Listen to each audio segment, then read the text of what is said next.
Happy Thursday, super dope. Real quick, tomorrow, Friday, July the 23rd at 1 p.m. Eastern, they're going to be having the Dragon Ball Super Movie 2022 Comic Con panel at San Diego Comic Con at home.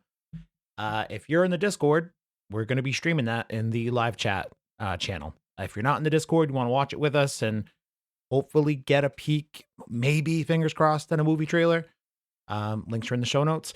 Going to feature Masako Nozawa, obviously the voice of Goku. It's also going to feature Akio Ioku. He is the head of the Dragon Ball team at Shueisha, and Norihiro Hayashida, who's the producer of the movie. Also, I heard it's going to feature a performance by my favorite Dragon Ball artist in terms of the music, Hironobu Kagayama. So that's tomorrow, 1 p.m. Eastern. Join the Discord, watch it with us. I think we're going to have a special extra podcast about it next week. It might just be the podcast next week. I don't really know. But enjoy this chapter 74 and talk to you soon. Super dope.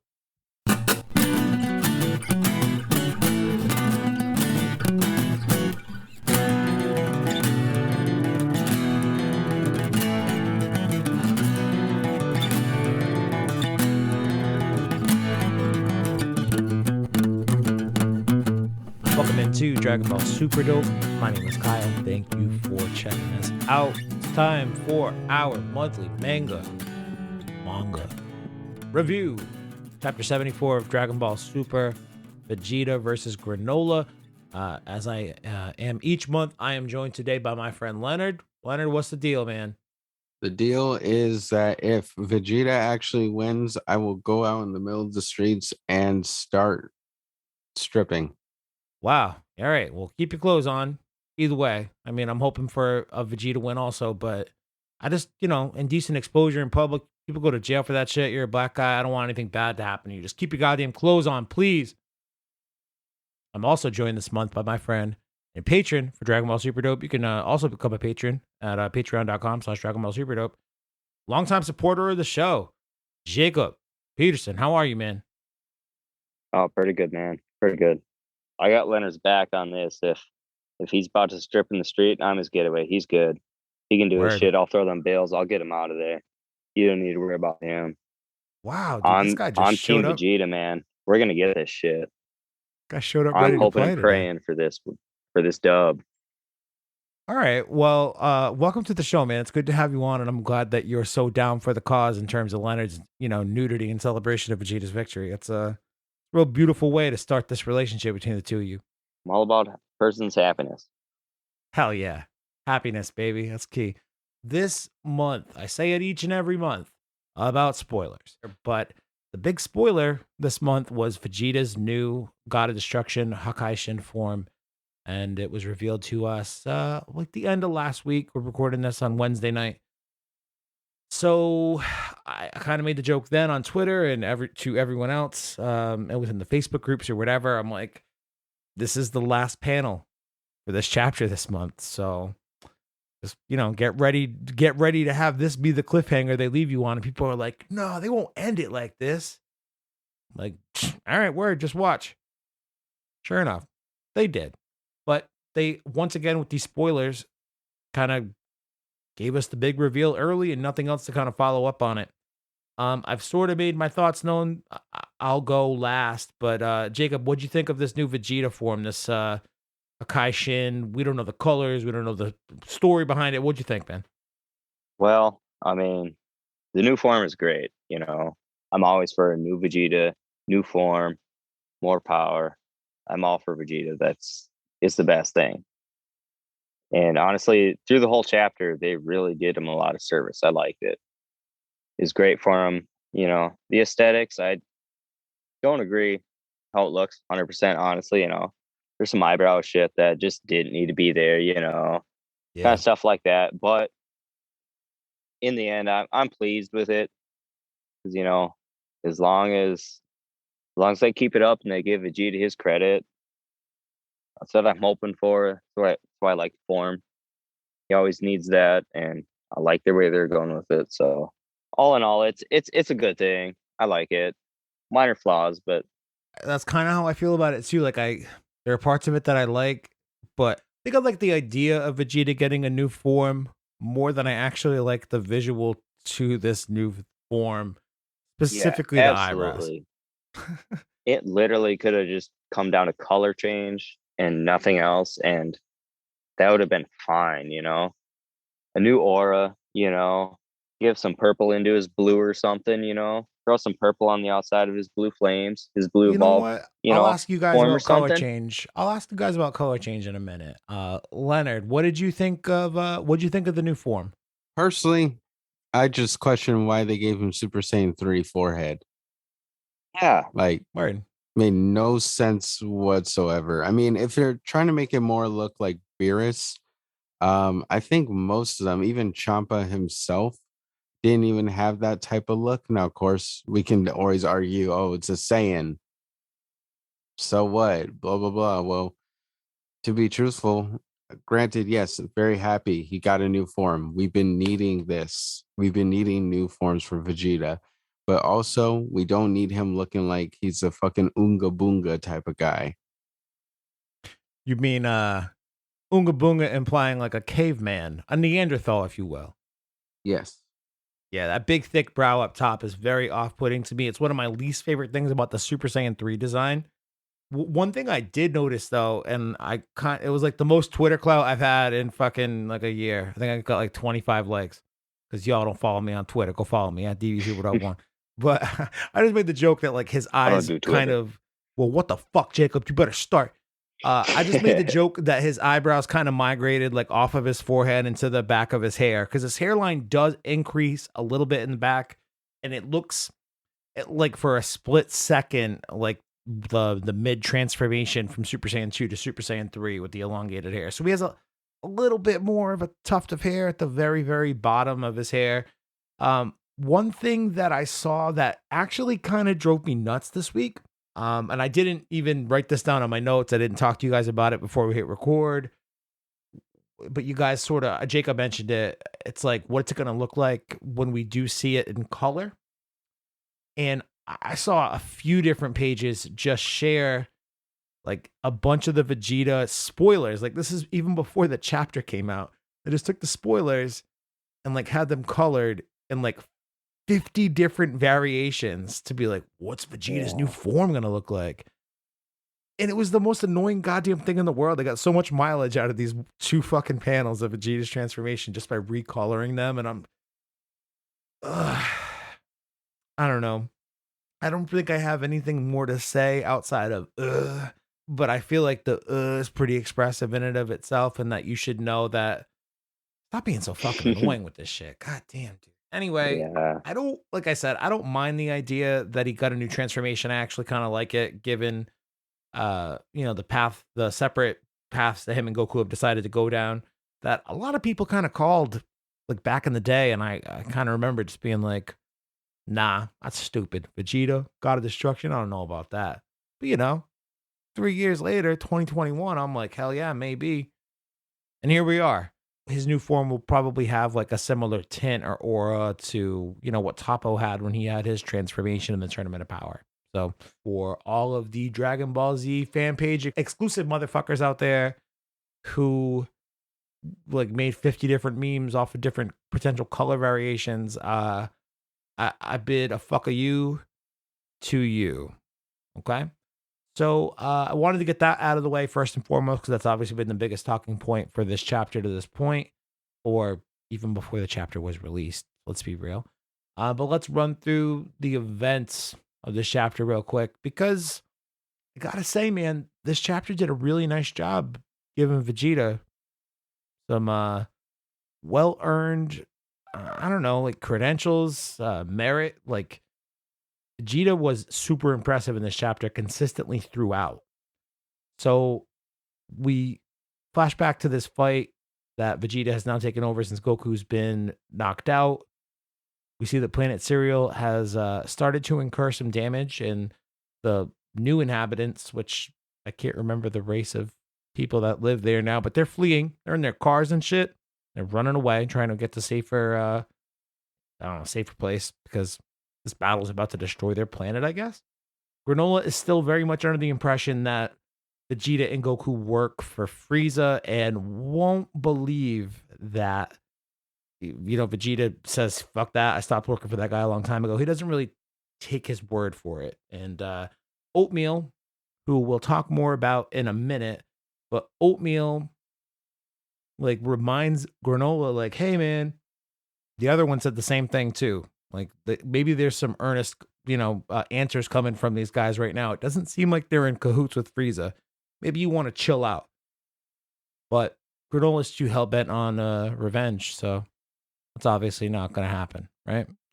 Start the fight. Vegeta's trying to employ some of his Hakai techniques that he's learned from Beerus by like blowing up a bunch of rocks around him and shit. And Granolah notices, like, yeah, your shit's weak. Your destruction energy is not very capable or whatever, and you're trying to make up for that with quantity. So right out of the gate, we're seeing that Vegeta's trying to employ his new stuff, and Granolah is at least cognizant enough to be able to say, this guy is probably not performing to his full potential, probably not really a threat to me. So Granolah is already kind of coming into this situation, underestimating Vegeta, and it'll be like a recurring theme throughout this fight that he just continues to underestimate stupid, soon to have Neanderthal eyebrow looking Vegeta. Leonard, do you still love Granolah the way that I used to love Granolah? For him being so smooth, but now he's just kind of being an underestimating prick?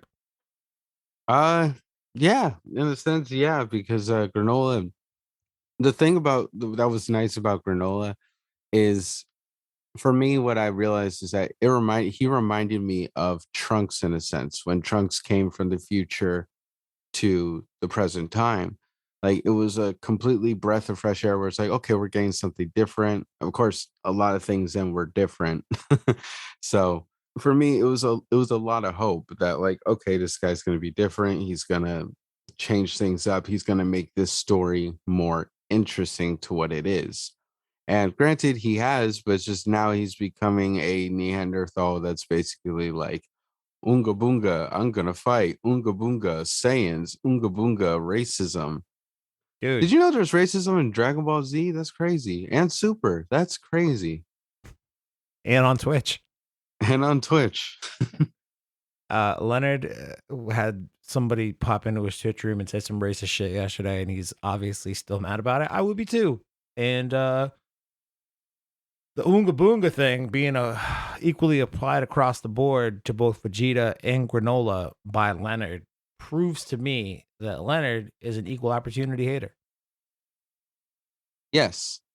So, Jacob, it's your first time on the show, man.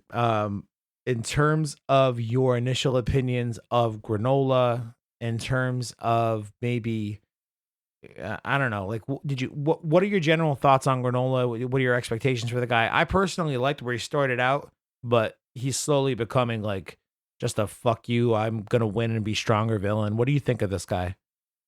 Well, I definitely like Granolah at the start. I kind of liked him. He had a story that I felt like could really fit in well with becoming an anti-hero sort of character or something, in the end of this arc. But at this point, I guess they kind of actually made him out to be pretty well with how he's balancing out, because his power is not gained through any of the means that, training Goku or Vegeta has, and he's just learned this stuff, and he's all personal vendetta. He doesn't know a lot. His experience shows through the battle, so I don't know. It's kind of believable where he's at right now. I don't know if I like him so much anymore, but he come through. But I feel like he's deserving that L on this one. Well, I kind of like where your head is at with, how he kind of looks at Vegeta and his own power. Like Vegeta recognizes pretty early on in the battle that Oh, and that's it. That's how the whole thing plays out, and that's why I like it. Yeah. he's like, yeah, you obviously acquired this power fairly recently. And Granolah looks at him. He's like, well, how'd you know? And Vegeta just looks back at him. Thanks for confirming, you fucking nerd. You dummy. I Yeah. fooled you. I Ashton Kutchered your dumbass. So there's a few different moments in there where like you kind of realize that Vegeta is like they talk about it a lot throughout the series, but like this is them not talking about it through some random exposition of two characters, watching a fight on the sidelines. This is very good examples of it, of Vegeta's mental capabilities within a battle, like on display. Like it's really nice actually. So I wrote six times down that it happens throughout this chapter. The first one, I don't know, it could be kind of debatable, but it's when Granolah points out that Vegeta, um, doesn't really have a full handle on his Hakai power, so he's doing it in like larger quantities to be able to offset it. The second time, though, he's underestimated when Granolah puts in a fucking big punch and just kind of like hits him in the stomach and expects Vegeta to just keel over and die, basically. And Vegeta just screams and gets through it and just hits him back with a big blast. And Granola's just stunned that this guy has the kind of fortitude to be able to withstand that. And I don't know if that plays so much to the tactician thing, but it leads to the tactician thing of he starts to shoot blasts at Vegeta and he dives into the fucking water. I get it. I think Vegeta's been the tactician all along. He knew he could take those hits, and he's been playing him the whole time. And that's why his fight has gone so much different than Goku's. Well, he's got the common sense. He's got the battle sense.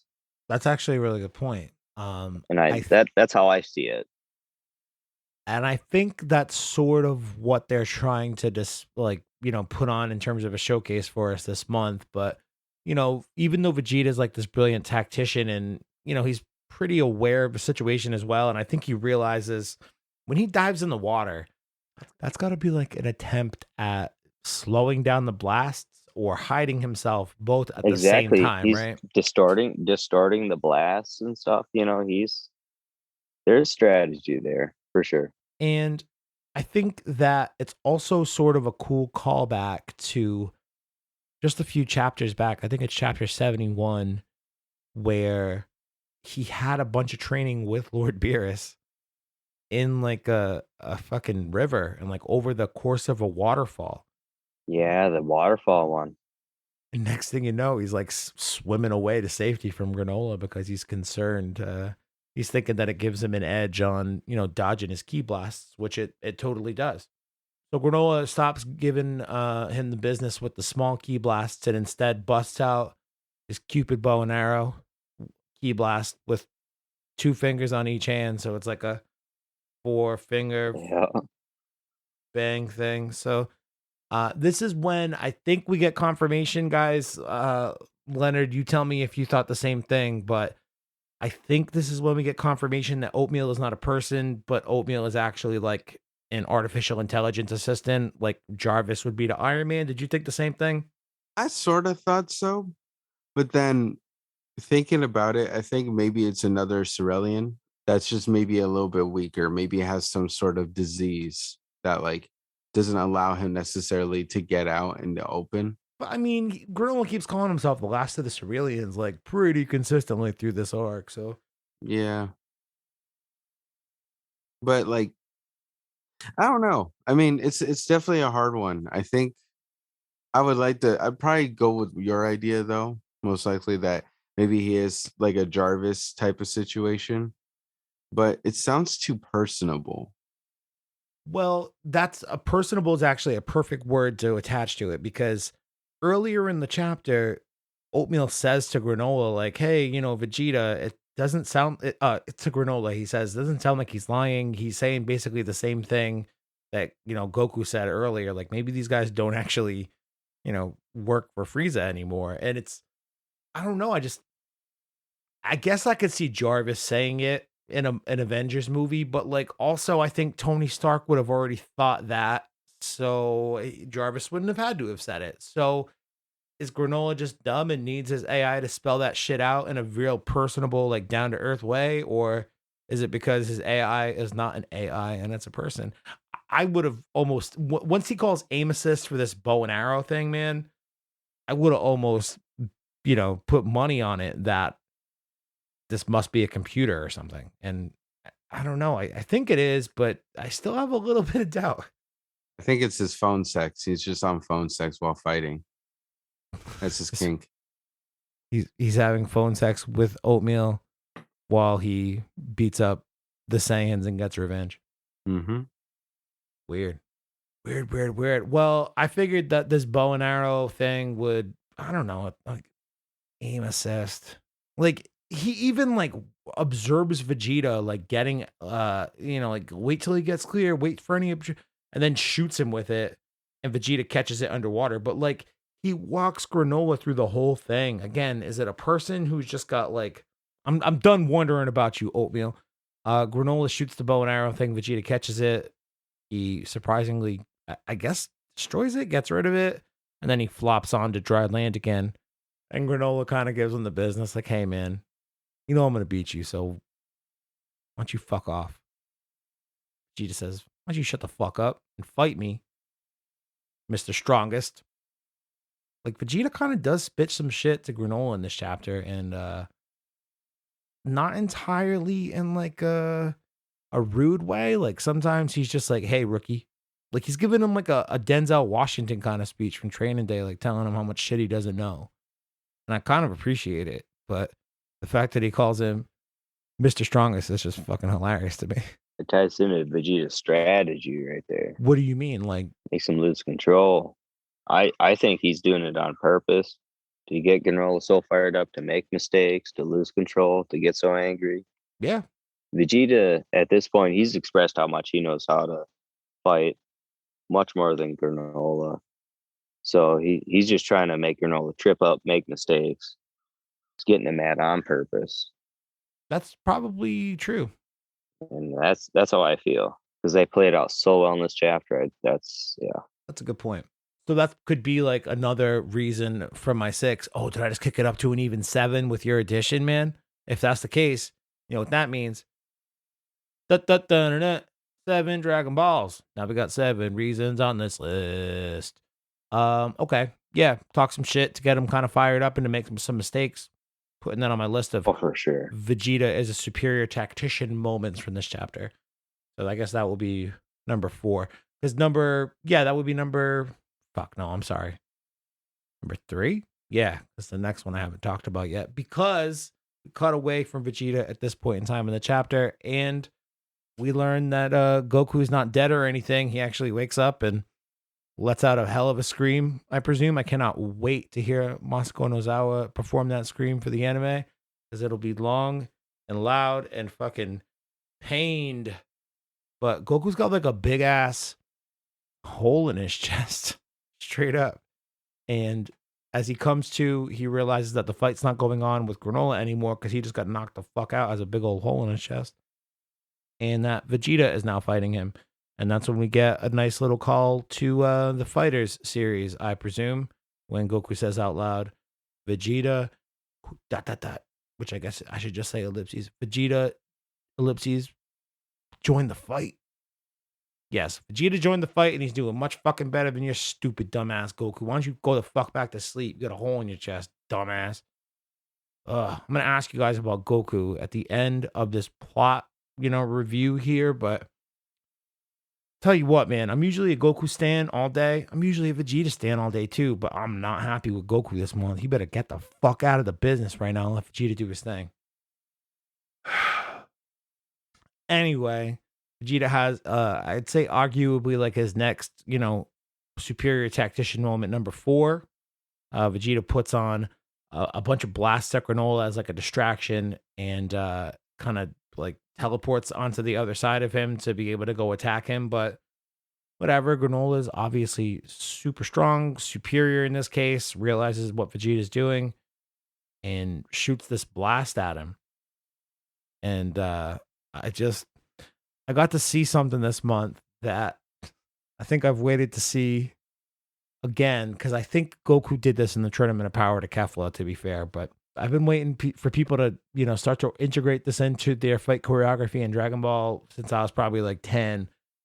When a motherfucker throws a beam blast like that at you, straight on, very linear, why don't you just jump over it?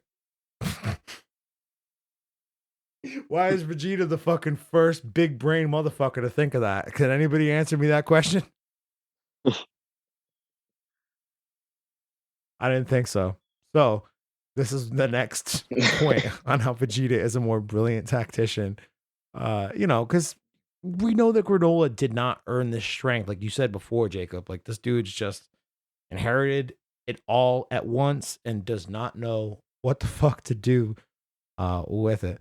But this blast that Vegeta jumps up over, because he's a goddamn big brain tactician, it hits part of the city that is protected by that dome or whatever. But Granolah is real concerned that he's going to inflict damage on this city that he's grown up in or around and protecting. And Vegeta just, kind of speaking to what you just said before, Jacob, getting him upset and off of his game.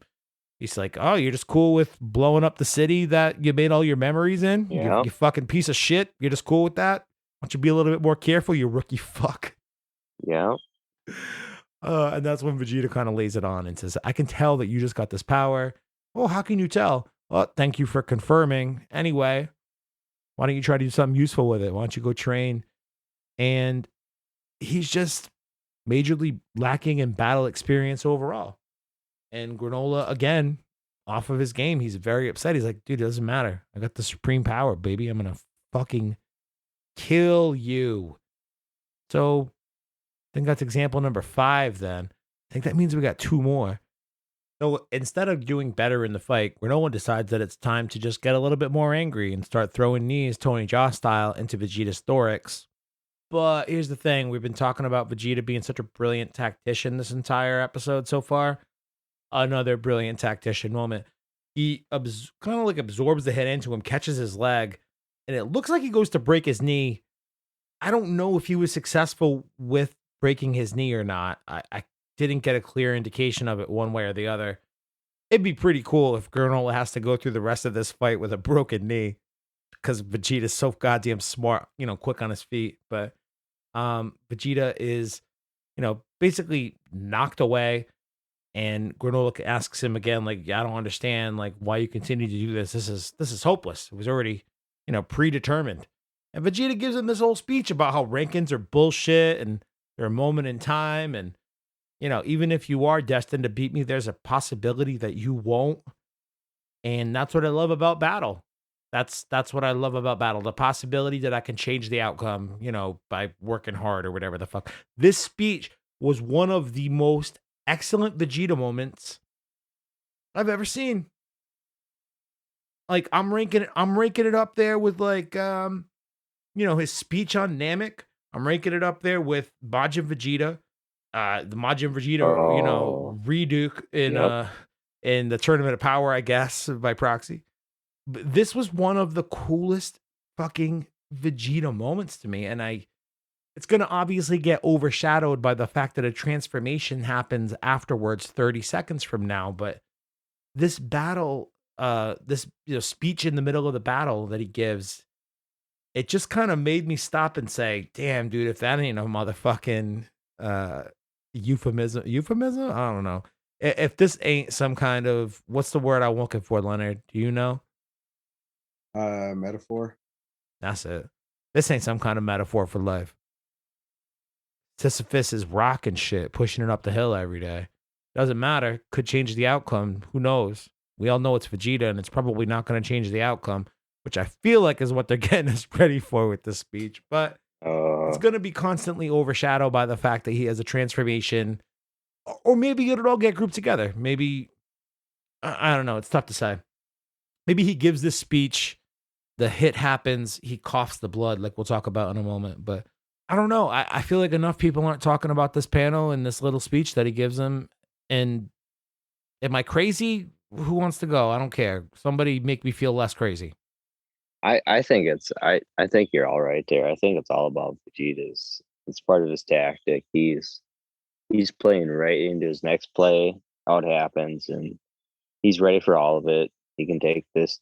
He knows he can take what he's got from Granolah right now. So he knows what he's doing right now. I mean, even if he doesn't know what he's doing right now, even if he goes in there and he's fucking gets his ass completely whooped, it doesn't negate the impact of this speech at all to me. Like, he could give this speech and then fucking march into a goddamn volcano. I mean, now it actually kind of undercut the speech completely. Itself, but the speech itself is like I mean, like you said, it's top 3 moments. Like I think of, Maj and Vegeta, like you said, that's number one. It's a great moment for Vegeta for sure. Well, I imagine five and so like I said, I've been counting these numbers based off of moments in the chapter where Vegeta proves his superiority in terms of tactics and battle. So I guess that would have been the fifth one there. So Granolah decides to try to end it. That's basically where we cut it off there, and goes to put his 2 fingers into a vital point in Vegeta's stomach area. And Vegeta, again, number 6 here, sees what he's about to do, kind of stops his arm, but not fully, and it punctures through his armor into his stomach, and he coughs up a tremendous fucking amount of blood all over Granolah. I cannot wait to see how they choose to animate this in Super, because I feel like they will have to water it down a little bit, because this was fucking brutal. I loved this moment. Spits blood all over the place. And just when you think he's about to drop, nope, he continues on. Like part A of the speech I just fawned about. Now I gotta fawn about part B of this speech. He's like, no planet to save, no people to protect. Maybe I got that reversed. Who gives a shit? But I'm just enveloped in the fight. This is my happy place. Kind of like that thing that Happy Gilmore does when he's got a putt to win the championship against Shooter McGavin. He goes to his happy place. This is Vegeta's happy place. So to see him have that moment where he can kind of like fully appreciate the fact that he doesn't have to hold back anymore. He doesn't have to be concerned with anything other than winning at this moment, which is basically the wet dream of a Saiyajin. It's cool to have him appreciate that within a moment where you could very easily see him dying if Granolah just continues to push his fingers through his stomach. But he doesn't. He spits blood all over the place, and this is where the transformation happens. My favorite part about this transformation in the chapter, in full context, is because we already saw it, so it wasn't a surprise anymore. But when the transformation happens, you just get like a top shot of his head, and you see his dumbass looking eyebrows. And then the next panel is Granolah looking at him all shocked, like, what the fuck just happened to you? Because you look ugly as hell. Fucking ugly as butt, bro. Oh man, I just like that Granolah had that same kind of reaction that definitely all 3 of us had in terms of the eyebrows. First your forehead fucked up, now your face. It's like, dude, Granolah broke that 4th wall there. He's like, fuck, bro. Hey, let me just speak on behalf of this fandom and say, what the fuck happened? But I think a lot of people like that Super Saiyan 3 design, and they're just kind of happy to see like some kind of callback to it. Maybe it has something to do with Vegeta's more primitive and aggressive attitude. Who knows? I mean, that could have something to do Maybe with not. It could also just have something to do more. And again, I kind of talked about it earlier, but like early on in Dragon Ball Super, people would be like, well, Goku has the heart of an angel attendant like Whis, and Vegeta's a destroyer. Imagine if they go down those 2 respective paths later on in the series. Right. And I'm like, that sounds fucking stupid, and like it won't happen. And sure enough, here we are. So maybe it's just a look that's more in line with what a destroyer looks like. I feel like if they can still go off from that, because that's just, it's too generic. I don't like that either. I mean, while we're all looking at it as a callback to Super Saiyan 3, what I will point out is that brow appearance that he's got going on is super, super similar to Gas, who is the little dude with the bone necklaces that's traveling with Elec right now. If the eyebrow shift is some sort of indicator of a Kaishin power, what if Gas was a potential god of destruction from the Heater family, and he got passed over or something, or he's still waiting for his ascension to that rank within a respective maybe the Heaters aren't, that's probably a stretch if the Heaters aren't from Universe 7. I don't know. We'll see, but maybe he's got some sort of god of destruction ties himself due to his ridiculous Neanderthal eyebrows. But Actually, we flash back over to Goku for a quick second time at this point, just to sort of confirm like the form that he's going through, the transformation Vegeta is ascending to right now.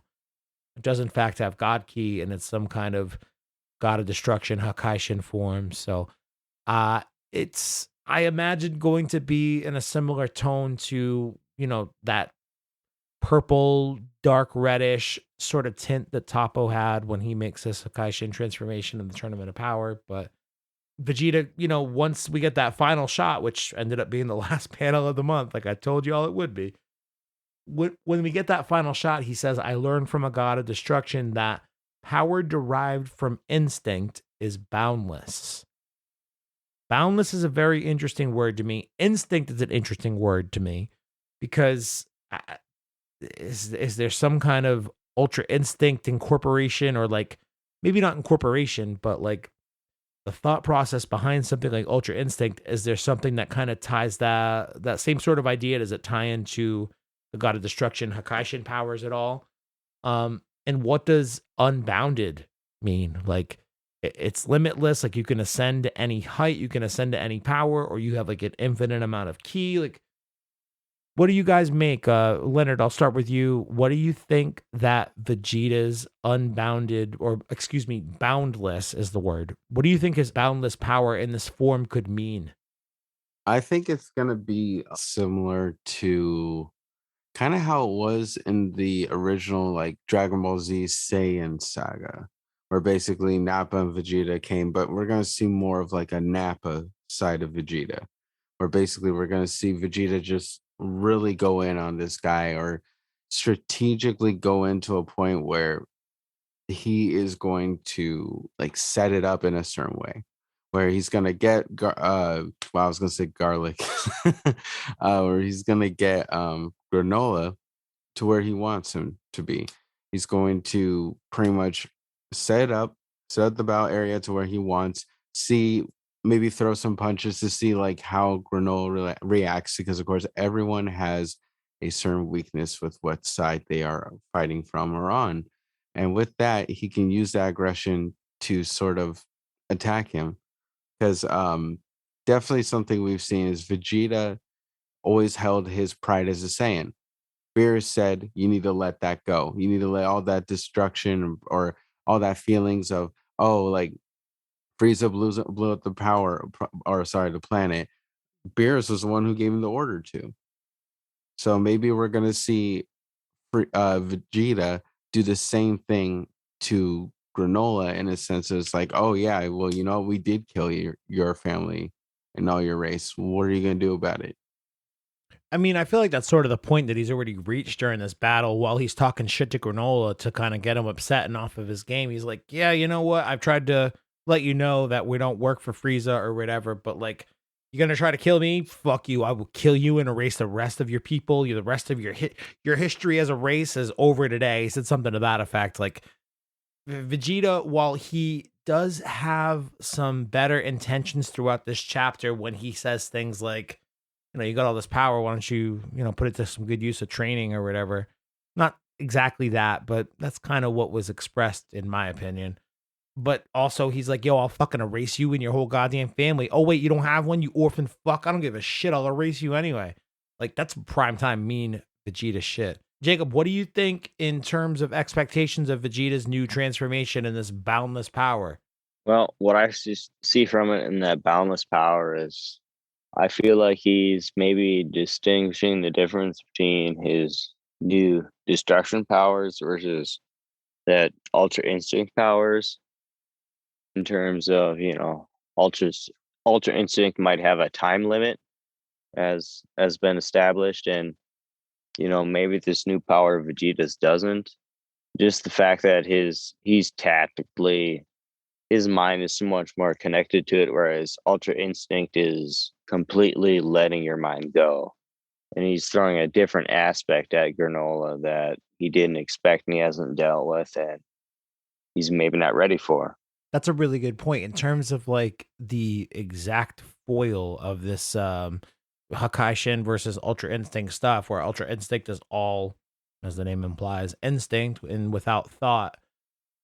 Vegeta with his Hakaishin work, and in this battle specifically, he does seem way more tactical and less like he stops. I mean, he even says something to Goku about that a couple of chapters back when they're initially dodging shots from Granolah, and he's like, "Yo, stop fucking around with Ultra Instinct and just put on your full power and just dodge it and be powerful to be able to get out of the way." Like, Fuck, do we dare to say this is the Vegeta arc?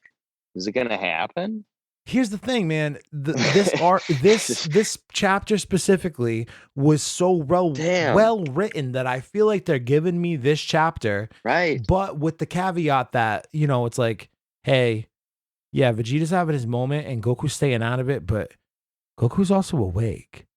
So just be forewarned that Goku's awake, which actually sort of perfectly brings me to the next question for you guys.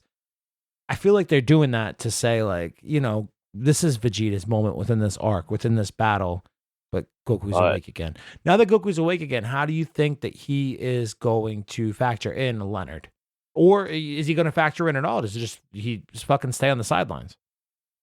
I am a Vegeta fan, like everyone else, or like every other Vegeta fan. But difference is some of us Vegeta fans have some sense and no sense at all.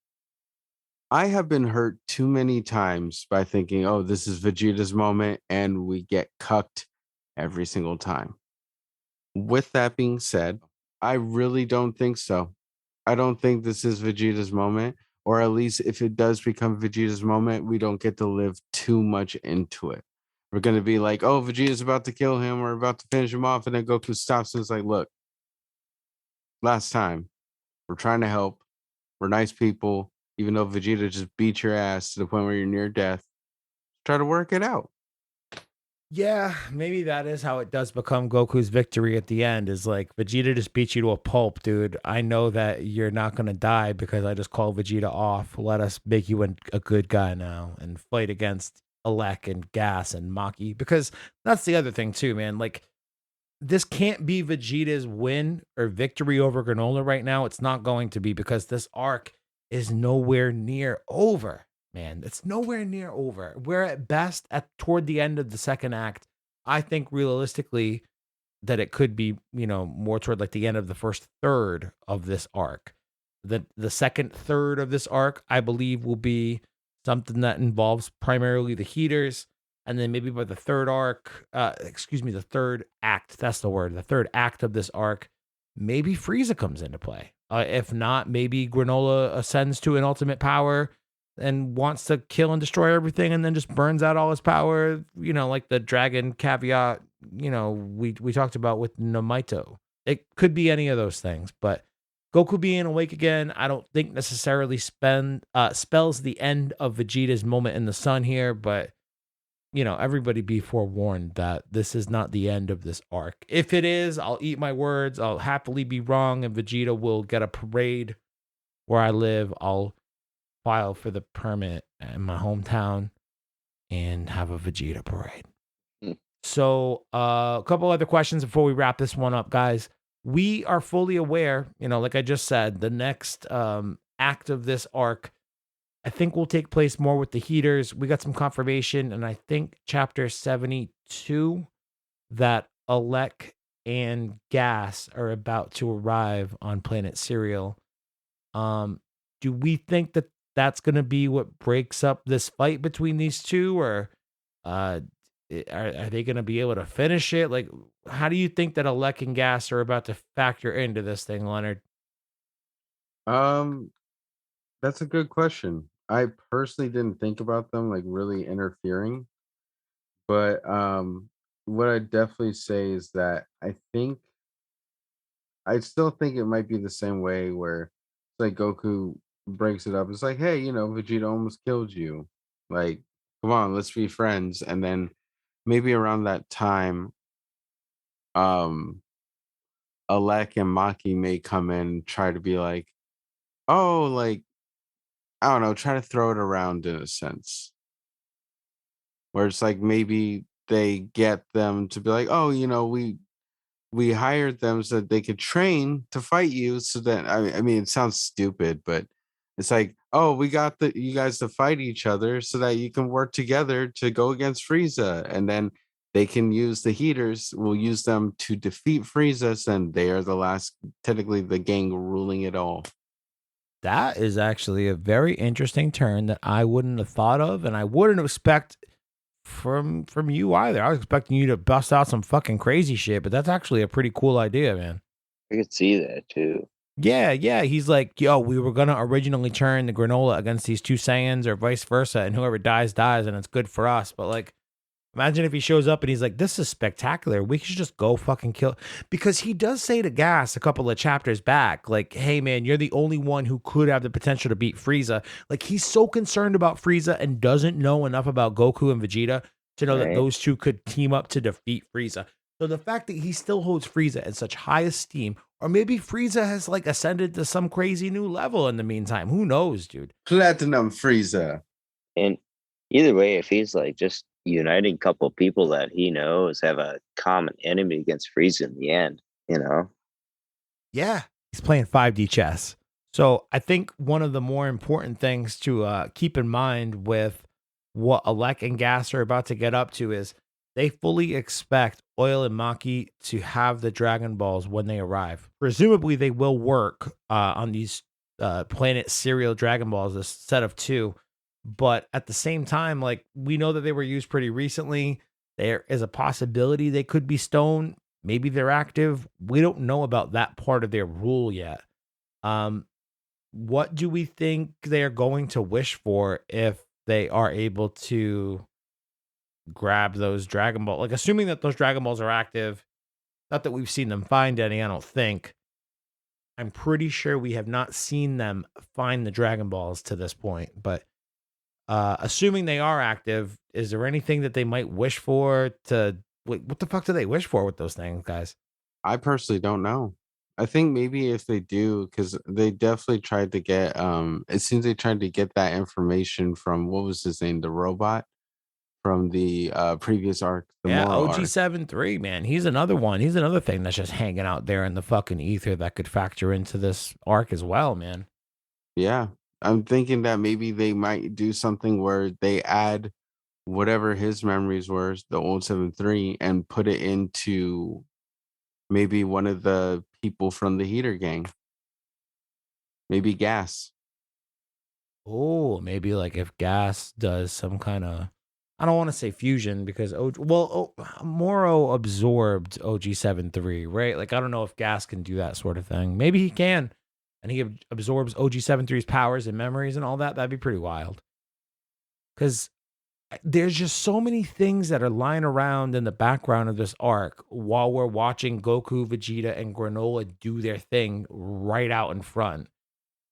Frieza's out there. He could show up. I'm going to ask you that one in just a second, Jacob. But we've got the Dragon Balls out there, Elec and Gas on the way. We don't know what Gas is capable of. We don't know what they intend to wish for with these Dragon Balls. We don't know if we're even going to see Frieza. We talked about it last month at length with a new segment that's called Hey, where the fuck Frieza at? Boy, shut your mouth when I tell you about making all that daggone noise. What the hell is wrong with you? Jacob. I wanted to see if you had a thought on this theory because several of us are in the camp of he's not going to show up at all. He's just going to be like a catalyst to kickstart the arc, and his name is all you need. And then other people are like, he's going to factor into the final battle or something, or they're going to team up to finish him off. Where the fuck do you think Frieza is at? Oh man. I feel like whether he ends up being actually showing up in this arc or not, I feel like during this time he's getting a new form for sure. He's got to be, otherwise how does he factor in, to be fair? I mean, he could just be out there strengthening his golden form or strengthening his army or whatever, and that would still make him formidable. Exactly, you know. He's got to be, you know, strengthening himself somehow. It's hard to predict the writing because... Well, do you think he'll show up or not? I don't know. No. A part of me hopes that he doesn't because he's been used way too frequently lately. But also, if he does show up, that brings a whole other aspect to this entire fucking thing that's already been pretty entertaining to this point. Like, with just the Saiyans and Granolah and the heaters. Throw Frieza and like Frieza not in the not like in the precarious situation of being brought back from the dead for a fucking day, but like Lord Emperor Yes. Frieza with his army and shit. That's a little bit of a different enough Frieza to make me interested to see what would happen. The thing is, next time I see Frieza, I want it to be his end. Make an arc out of it. That's fine. I just want it to be his end, his death. He's not gonna get resurrected here again. Yeah. You can only die twice, bitch. Meaning we kill you and then we just Hakai you because Beerus is sick of your shit. Maybe that's what happens. Maybe Frieza's off learning. I think I said this last month. I could be wrong. I'm pretty sure I remember myself mumbling this shit, but maybe he's off learning Hakai powers from a God of Destruction from another universe. I think Catella's universe 4, I want to say, but whatever universe that person's from, maybe Frieza's learning some shit from there, and then he can show up and be like, "Oh, Vegeta, you learned some Hakai power? Oh, Granolah, you're just naturally like in the touch with Hakai power because of a wish from the Dragon Balls. Oh yeah. Well, guess what? I got some too, bitch. That- Look." That's a story he talked to in the Tournament of Power. Yeah, he almost double crossed us. Yes. Yes. Could be that. Could be that. But that's pretty much our outline for 74 this month. Vegeta versus Granolah. Leonard 1 to 10, 10 being the best, 1 being the shittiest. What do you give this chapter? I give it a solid 8. Actually, no, a 9. I give it a 9.8 out of 10. Okay.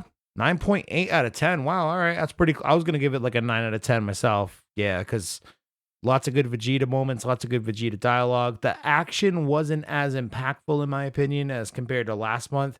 Last month's fucking battle was beautiful. Like you felt that shit last month.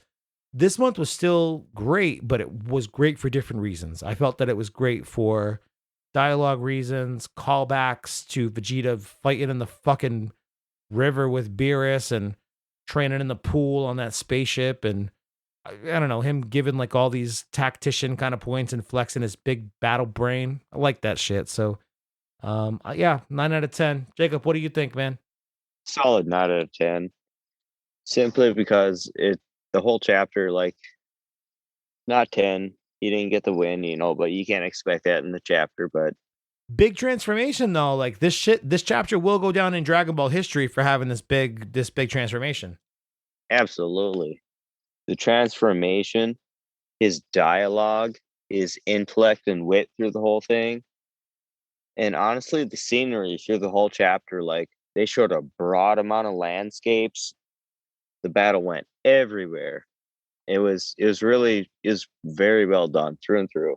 Good chapter. That's a good point about the battle being everywhere. I think it's Oil makes the comment. He's like, "Wait, now they're over there? What? They're over there? Jesus Christ, these guys are Yep. everywhere." There was a lot of different scenery in those panels, and that was good to see. Good point, man. More than just some simplistic nothing Well, changes kind of shit. Yeah, no, it wasn't like we're out in the middle of an open desert with some rocks behind us Right. shit, and they've been making those concerted efforts the last few chapters. I feel like we got that big tree battle between, it looked like a scene out of Endor tree last battle, month yeah. and shit. That was the other good one. Yeah, they've been definitely trying to push it a little bit in terms of the battle backgrounds. And like, I kind of forget at certain points during the middle of these fights that we're not on Earth. But when Vegeta stopped to point that out today, to be like, I don't have to worry about my planet. I don't have to worry about rescuing people. I just have to worry about whooping that ass. That's what I'm here for. That's such a refreshing view of Vegeta to see too. Yeah. Because really, we haven't seen that in a long time. Nope. Where he's at no stakes and just ready to be in his exact happy moment, like he's showing us now. What's the song when he goes to his happy place in Happy Gilmore? I believe it goes. Something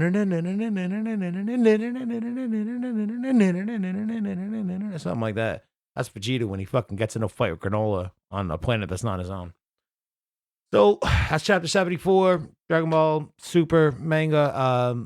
August 20th, and around there, we will have the next manga available to us, and we will do another review. Me, Leonard, and I believe Reese next month. it'll be cool, but we have a few other things on the way. In the meantime, you should be getting a Dragon Ball movie or two, those podcasts in the next few weeks. Mystical Adventure and the Dead Zone, got those in the can. But also our anniversary is fast approaching, which I think we're doing a party for with me and Norm and Jimmy and maybe Carlton. We'll see how it goes. But the next month of content will be fun, but also I feel like it's going to be kind of exhausting. If you haven't been watching the video edits that Matthew's doing for us over on YouTube, go subscribe to the YouTube, youtube.com/Dragon Ball Super Dope. I got a really nice comment from a listener today that says, I just been listening to your podcast for a long time, but I came over to watch the YouTube video for this, and I'm glad I did because it was a good use of the footage and the clips, and it was a fun time. So go subscribe to the YouTube. Links are in the show notes. Doing these movie watch-alongs in our Discord server every Saturday night at 10 p.m. for the foreseeable future. So go join that as well. Links in the show notes. All right. Okay. Leonard, I thank you for being here as my loyal number 2 on these manga chapters, and I bid you adieu. I bid you adieu, good sir. And I bid every Vegeta fan adieu as well. We are all Vegeta. Jacob, You. good job, man. Sir, Good job on your Vegeta. fucking first episode. I appreciate you, dude. Good thoughts, good opinions. Also, there's some birds in the background, but it's kind of nice. It's like a nature vibe. You know what I'm saying? Protect the birds and the bees. Oh yeah, I'm outside. Yeah, no shit. You're outside. Hey, thanks for having my opinions. Appreciate it. Love to be here. We appreciate you, man. And patreon.com/Dragon Ball Super Dope. We try to extend these invitations to one person a month on our Patreon. If you want to be a part of that, links are in the show notes. Go fucking figure. All right? Okay? This is a good Vegeta month. Let's just take it for what it is. Take the win in our hearts and realize that Vegeta's not actually about to beat Granolah because some shit's about to happen that prevents him from doing that. Whether it be an ass whooping or interference from another person, or Goku being like, hey, Vegeta, what are you doing? Some shit like that. Chapter 75, we shall see, man. Talk to y'all soon. Rate and subscribe to the podcast. 5 stars, Apple Podcasts, blah, blah, blah. That's what heroes do. That's some My Hero Academia shit. My bad. Get my wires crossed.